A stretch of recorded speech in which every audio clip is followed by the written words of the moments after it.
Welcome, everybody, to Dead Talk Live. And tonight we have joining us Thomas G. Waits from movies like The Thing, The Warriors, and Justice for All, and so many more.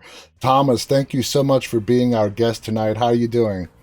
I'm great. How you doing, John? I'm doing great, and it's always an honor for me to talk to somebody who I watched growing up on the screen. I particularly enjoy that. I hope that doesn't make you feel old. I'm not intending No, to. no, no, no. It Yeah, is such I'm very grateful. it is such an honor to talk to you. So let's just get started, and I want to start with the Warriors. I was born and raised in New York City in the mid Okay. 70s.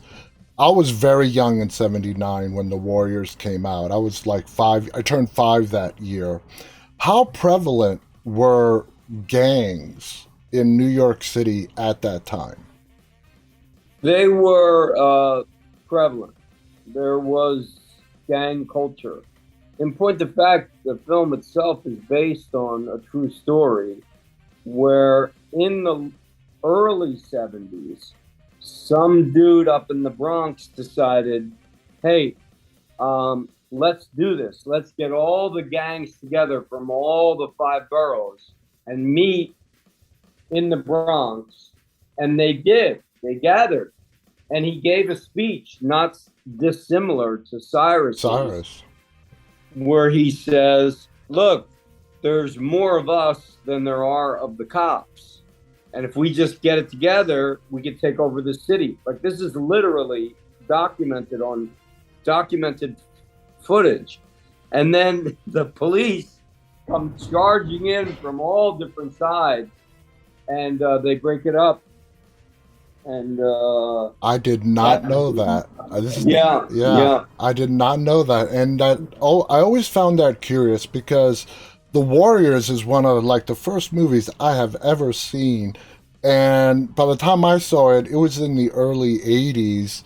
And, you're still a kid, you're not exposed to what's going on outside. So by the time I became aware, a teenager, I never came across a gang problem in New York. We always heard about it, especially when you went into the 90s, of it being like more out on the West Coast. Well, in the 80s, that's when the sort of Disney-esque fascism took over the city, and it cleaned it up. It changed everything. It became a completely different city. But back in the 70s, you had to carry a stick with you when you Oh, walked. yeah. I mean, I definitely remember the trains, the graffiti, and that was very, spot on in the movie as well. And the gangs were real. In fact, at one point, I think we were in Brooklyn. It might have been Queens, but at some point, there was a real gang that were like, hey, what are you doing on our turf? And they had to send the producers and a bunch of PAs up there and start paying these guys off to let us work, because Damn. they were like, I don't know if you're allowed to curse on this Yeah, show. you are. They were like, who are these fucking pussy actors in our neighborhood? We're gonna kick their fucking asses. Yeah. The They did not like us being there, and they did not like us pretending like we were Part of them. real. Yeah. Yeah, I I, mean, I totally you get it. have you have to cut your teeth to become a real gang. I mean, I was in a gang in my own life, in my real life, and growing up outside of Philadelphia, a place called Bristol. We had a gang called the Bristol Terrorist Gang, which was very not nearly as tough as New York gangs, but we did. There was some scuffling, and we got into some trouble. Oh, yeah, I can imagine. Now, you play Fox in The Warriors. And Yeah, within each gang, you had a hierarchy. You had the leader, you had the war chief, and then you had the soldiers. I always saw Fox as the brains of the right, Warriors, okay? right. With Cleon, we didn't see it as much because Cleon did not last very long, but especially when Swan took over, Michael Beck, we saw, you guys conversing on the trip from the Bronx to get back home to Coney Island. How did you perceive your character when you first read for Fox, and is that how you saw him as well? Yeah, well, originally, he was not only the scout and the intelligence, if you will, Yeah. but I was supposed to be the romantic lead. Ah. Yeah. And then I got into a great disputation with the director. I became a big pain in the ass and he fired me. And it was quite a blow. And it's something that I have remorse about to this day because I was just very difficult. Yeah. I'm a difficult person anyway, but I was particularly difficult when I was young because I, you know, I guess I thought I was, I Well, don't know, well, full of myself. yeah. When we're young, we think we know everything, right? It's only when we get older that we're like, you know what? Looking back, we really didn't know shit. And I had just enough talent to be dangerous. Yeah. Well, yeah, you had to. You appeared in that span in a lot of great movies. Now, The Warriors had a $4 million budget. Now, for back then, that is not a small deal. For and it was a Paramount film. Uh, to that point in your career, was that the biggest budget film that you've been on? That was the biggest budget film I'd been on to that point in my career. Yeah. Uh, I'd gone on to do much bigger Oh budget yeah, films, The Thing but was 5 times that amount. yeah, I'm sure. Uh, and then before that, I did a film for Midwest Films Incorporated. Joan Micklin Silver was one of the few female directors. She had done Hester Street and Head Over Heels with the great actor John Hurd and Mm-hmm. great actress Mary Beth Hurt. And she and her husband had this film company, and they did a film. My first feature film was called On the Yard, which is a prison film, and it's actually pretty good. And I got some attention from that, and I think that's why they brought me in for the Warriors, is because it got a lot of strong critical notice. Oh yeah. Now you got your start, according to IMDb at least, on All My Children back in the early '70s. Going back then, where independent films were not as prevalent as they are today, how difficult was it to break into feature films back in the '70s? With because you basically had to do it with big studio films. Nowadays, independent films are a lot more prevalent. It's easier to get a role somewhere. How difficult was it back then? Well, starting as an actor at any time is difficult. I Yeah, mean, I'm sure it was difficult when Marlon Brando started. Uh, the big difference is back then you had to cut your teeth in the theater. So I had done some regional theater. I think I worked at Center Stage in Baltimore. And again, back then, your reviews got passed around from agent to casting director if you had a good agent. Uh, and I had a very good agent by the name of Jeff Hunter.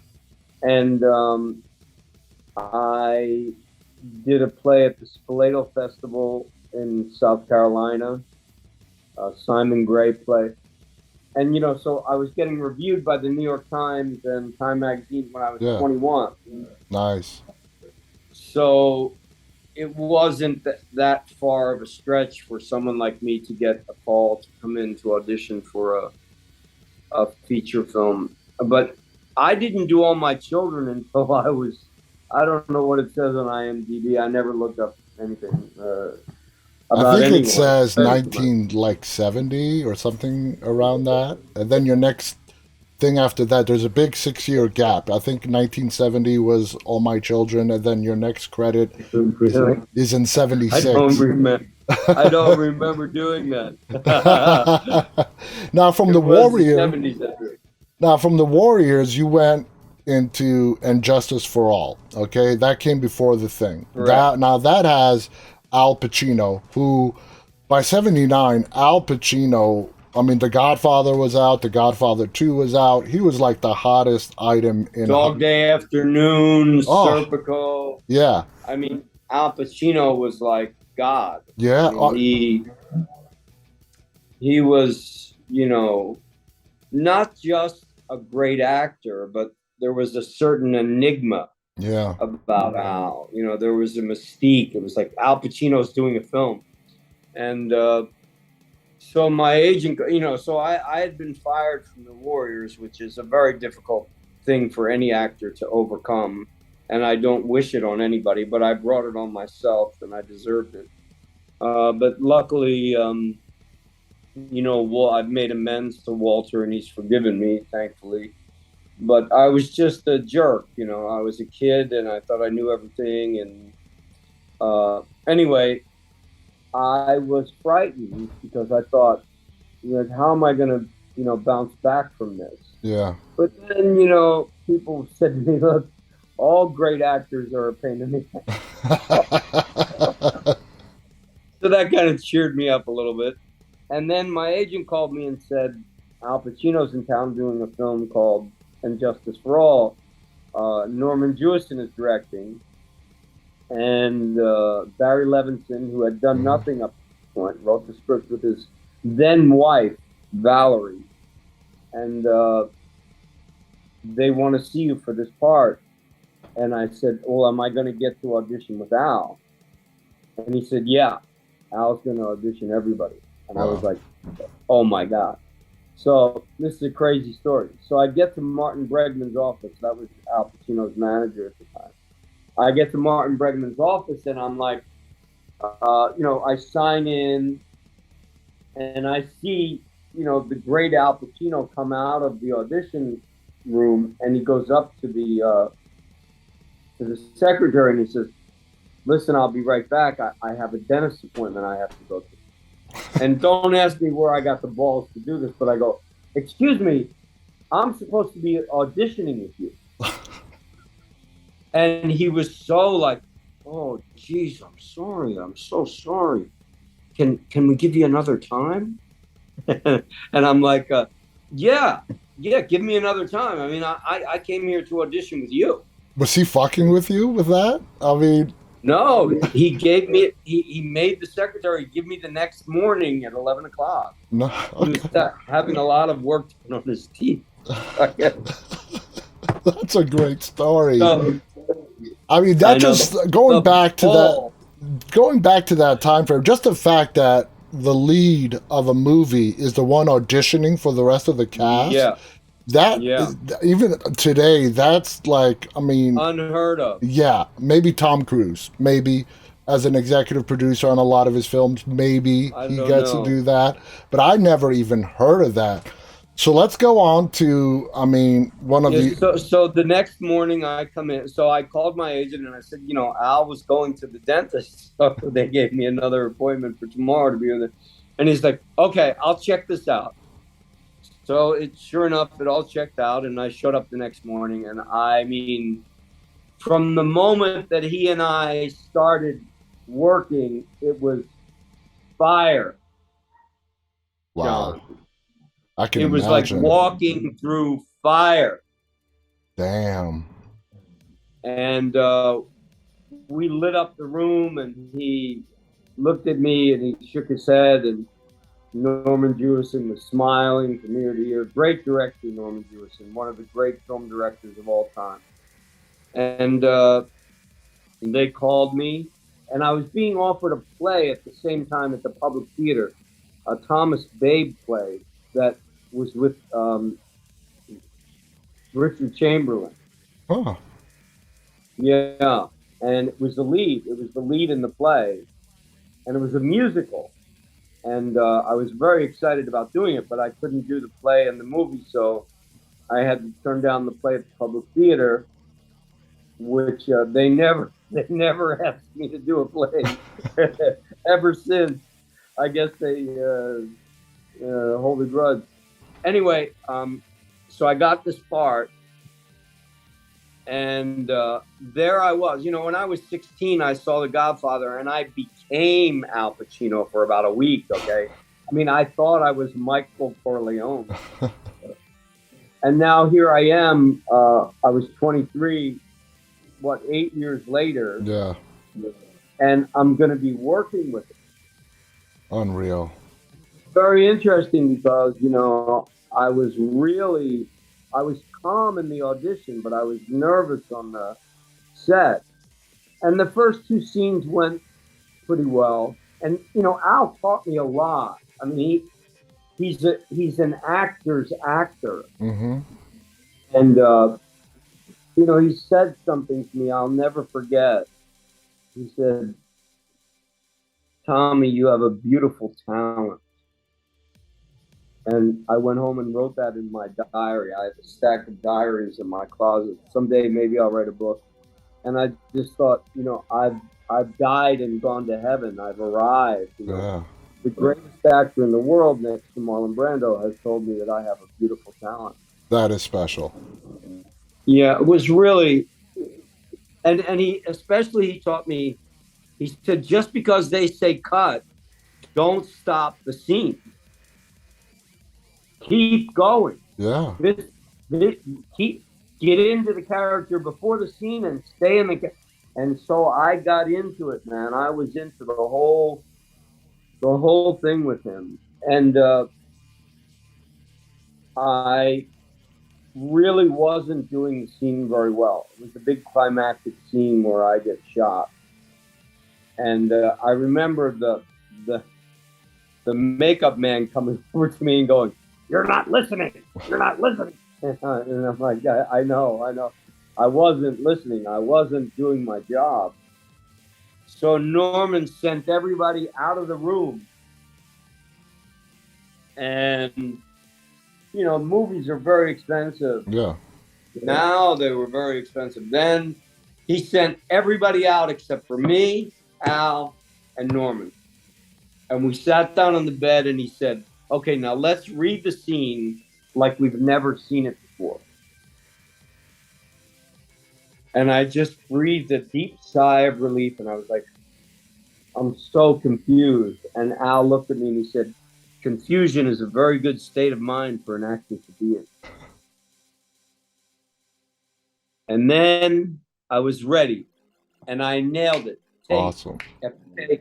After take, one take, the master shot, the medium shot, the close-up, the next close-up, this close-up, the reverse. Everything was one take, one. And I don't know if you noticed, but I was squatting down in the scene. Yeah. I stayed squatted down for the whole afternoon. So that line when I say I have to get up because my legs are killing me, that was because I hadn't moved the entire afternoon. I stayed in that spot. And it really, we were doing the scene and I'm looking at Al and I go, I can't stand it. I have to get up. And he's like, no, Jeff, no. And then I get shot. Damn. Oh, man. It's just amazing to hear that story and the impact that Al Pacino had on you and just how his words brought you back, not only to the character, but onto the set, into the movie, into the feel and the flow of things. That's just a great story. Now... And Norman Jewison allowing that. Yeah. I mean... Having the confidence in his actors and giving us the permission to fail so that we could succeed. That means a lot. Yeah. And it I remember when I was a kid and I went to watch the screening of it, I watched my scene and I made myself cry. I mean, how does that happen? Yeah. And I'll tell you another amazing story. I'm a musician, I have a band, the Thomas Q. Waits Project. But back then I just played by myself in clubs down on Bleecker Street.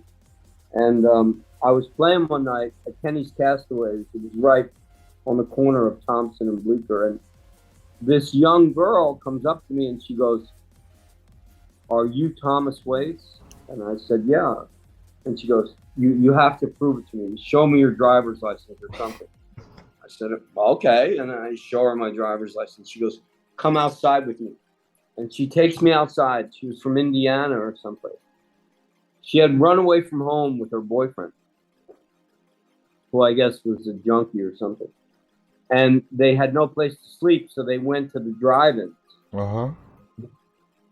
And she watched my scene in And Justice for All, and it made her cry hysterically. And she ran to the concession stand and called her mother, Collect, and asked her mom to come and pick her up. Wow. Yeah. That's amazing to hear that your role had just an impact on one person's life, at least one. Yeah. That's an amazing story. So that's a great bounce back from the Warriors and how that turned out to getting In Justice for All, and that brought you back into the game. So going on to 82, you cross paths somehow with John Carpenter, and you get cast as Windows in The Thing. How did that all come about? Okay, so I did a lot of theater in between. I'm a real actor. I have a craft, I have a technique, and I was trained at Juilliard. I know what I'm doing. So between the Warriors, Al Pacino did a 3-person play called American Buffalo. Mm-hmm. And I was away doing Shakespeare for the summer in Cleveland. And I'm a classically trained actor. And they called me up and they said, "Look, Al wants you to come in and audition for American Buffalo." And so they flew me in and I auditioned. And, every actor in the world wanted that part. Yeah. Because it was Al Pacino, the great Clifton James, and then the kid. Whoever the kid was going to be, Matt Dillon, Kevin Bacon, every great actor of that era was dying to get that role. And I got it. And it was a huge hit. The lines were, I don't know if you know New York, but the lines were around the block all the way out to 6th Avenue. Yeah. On Bleecker Street every day to get tickets. It was just sold out. This thing could have run forever. And John and Kurt were in town auditioning for The Thing. And they said, "Well, I guess what's the hot play to see?" And they came to see American Buffalo. And then they requested me to come in and audition. Nice. And I really, didn't know who John Carpenter was. I'd heard of Halloween. I certainly knew who Kurt Russell was. But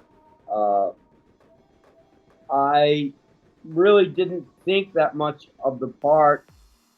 I just really liked John. And it turned out to be a very fortuitous decision on my part because... Definitely. Listen, there are a lot of actors who have done way better than me, that are way more famous, way more wealthy, way more successful than me. But I have been in not one, but 2 cult films, which is extraordinary. I would not call The Thing a cult film. I would call it a mainstream classic. The Warriors, for me, is a cult classic. I see. But for me, The Thing, I mean, not everybody, but a lot of people have seen it, where The Warriors has its cult following and it continues to live from generation to generation. Yeah, it sure does. But The Thing, also it had like 5 times the budget of The Warriors. It was like $20 million to make back in in the early 80s. And the cast, all you guys were so amazing. Kurt Russell, Keith David, David Clennon, Joel Polis, Peter Maloney, Dick Dysart, Wilford Brimley. You had the greatest actors, I thought, they were the greatest actors from both coasts. It was so well cast. Tomorrow, coincidentally, my guest is going to be Keith David. You're kidding. That was purely coincidental, the way that worked out. You tonight, and tomorrow I talked to Keith. So that's so funny. He and I were in Juilliard together. You guys being on that set, it was crazy. We showed up on the set. I go, "What the fuck are you doing here?" And he's like, "What the fuck are you doing here?" We used to smoke pot in the fucking stairwells at Juilliard. That's hysterical.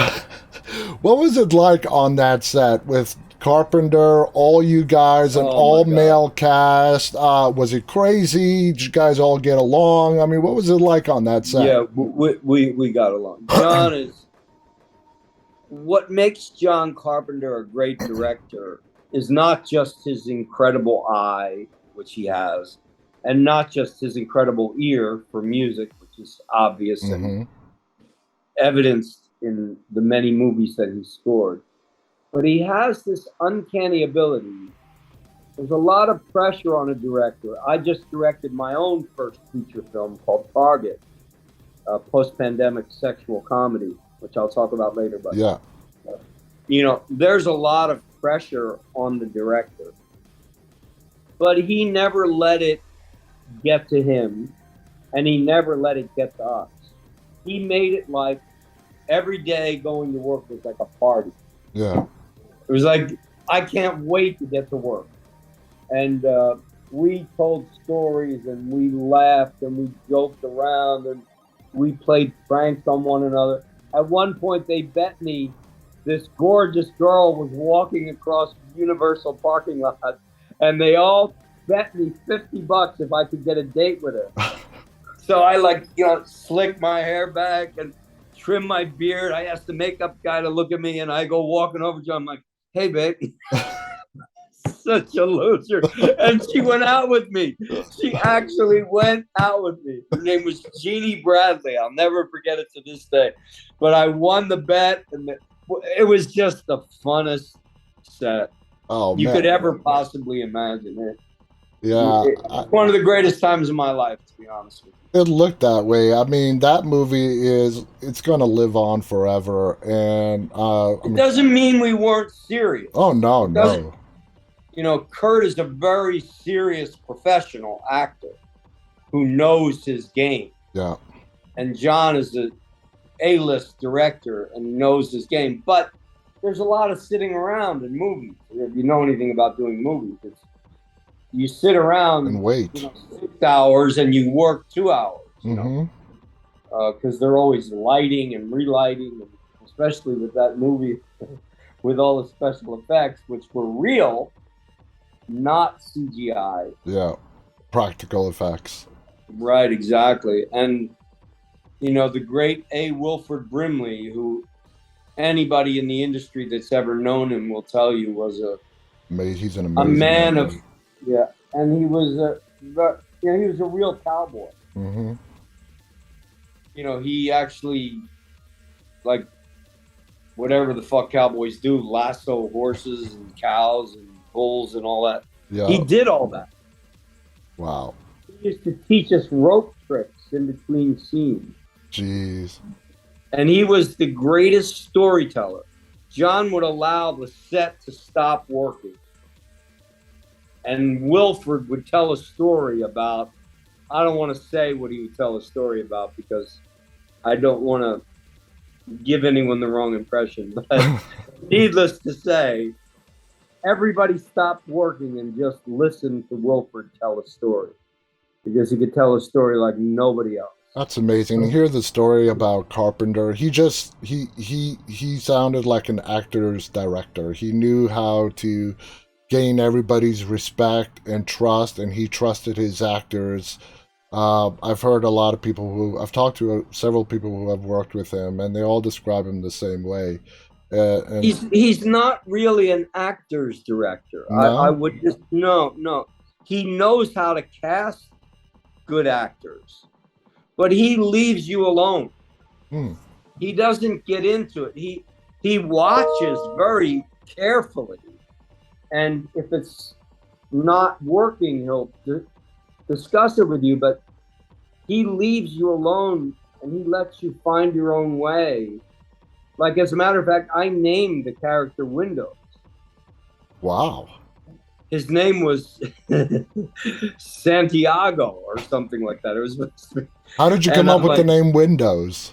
Then they changed it from Santiago, because obviously I'm not Hispanic, to Simmons. And I'm like, what a boring fucking name. And one day I was on Venice Beach and I saw these green glasses and I wore them into rehearsal. And we were rehearsing and I was doing the character with the glasses on, and I thought, well, my backstory on the guy is that he really, after he finishes his stint in the Antarctic, he's going to go to Hollywood and become a movie star. And, John let us do our work. He let us create characters. And so I went up to him in the middle of rehearsal and I said, John, I want everybody to call me Windows from now on. And he took a drag of his cigarette like this. He went, looked up at the ceiling, looked down at the floor. He went, all right. Okay, everybody, from now on, Tommy wants us to call him Windows. Okay? Let's get back to rehearsal. And just like that? And Windows was born. And Kurt's name in the movie is Mac. So you have Mac and Windows in 1981 before they were even invented. How prescient. Oh my God. These stories are priceless. In the time we have left, I want to hear about your movie that you wrote and directed. Yep. It's a comedy, feature film comedy called Target. So tell us about that. Okay, so during the pandemic, instead of lose my mind, I decided to. I had gone to school for writing, by the way. I went back to school when I was in my 30s. I was married with a child, and my wife and 5-year-old child just packed up the truck and moved to the Midwest, and I got my MFA from the University of Iowa, which is a very prestigious writing school. And I became a playwright, and I sold a couple of things. And I'd always wanted to write a screenplay, and I thought, well, now's the time to do it. Yeah. So I decided to write a screenplay about a man in his 50s that's going through a sexual identity crisis. And his wife is 30 years junior. His wife is 30 years his junior. He needs her to have sex with other men in order for him to get aroused. And she's at first just, what? I don't mind fantasizing about it, but you want me to actually do it? So she starts out from that position, and then she does a 180.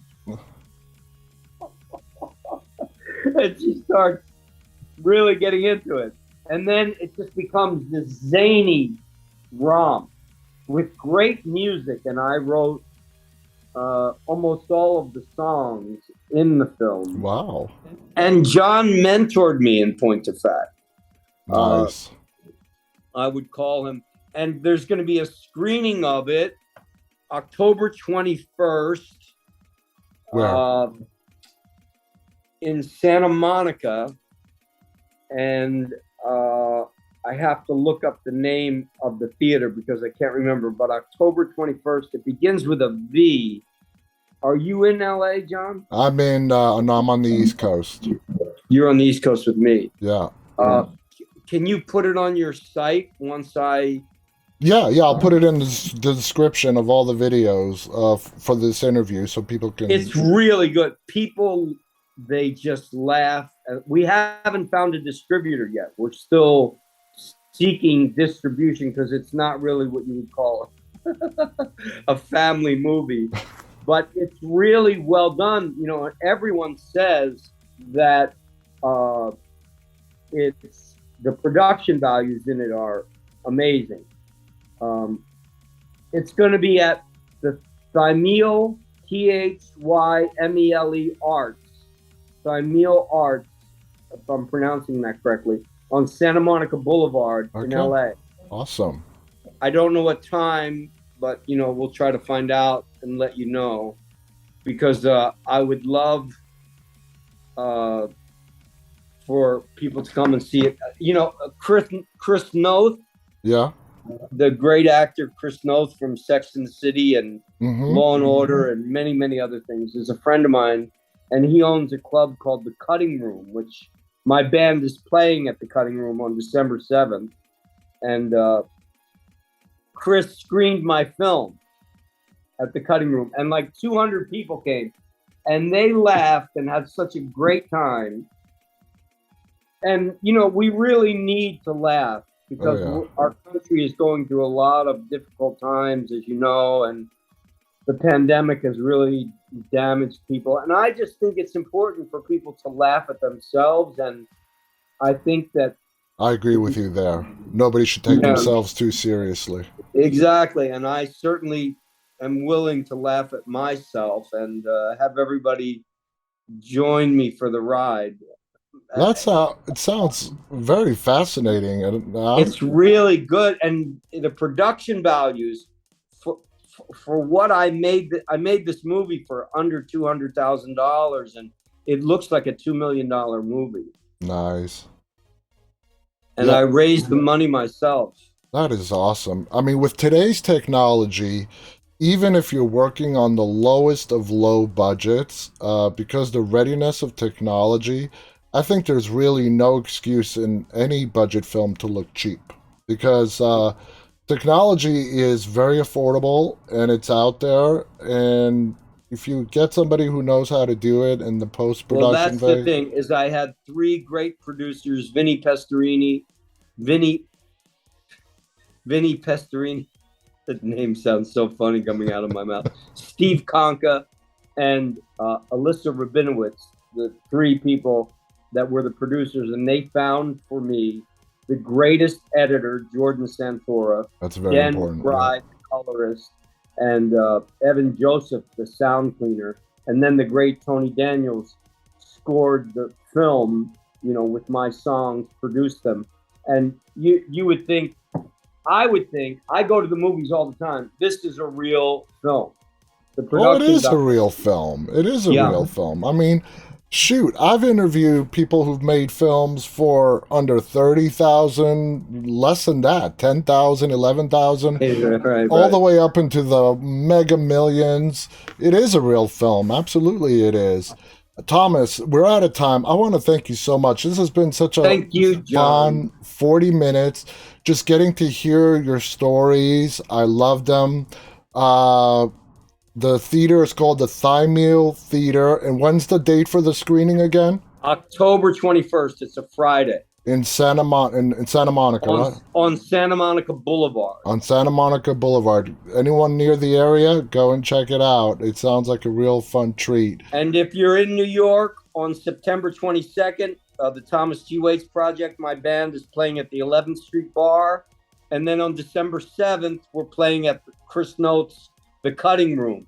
So come on down and listen to some great original music with a lot of harmony and great storytelling, like I'm doing tonight. Yeah. I have a million more stories. You wouldn't believe. Bet you do. I bet you do. Not a lot of people can claim the credits that you have, Thomas. So I've been very lucky. I'm a lucky boy. Congratulations. You are in just some of the films that I grew up watching, and I love them. So thank you so much for being our guest tonight, sharing these great stories. I want to thank our audience, those who are tuning in live and those who will be watching this later on.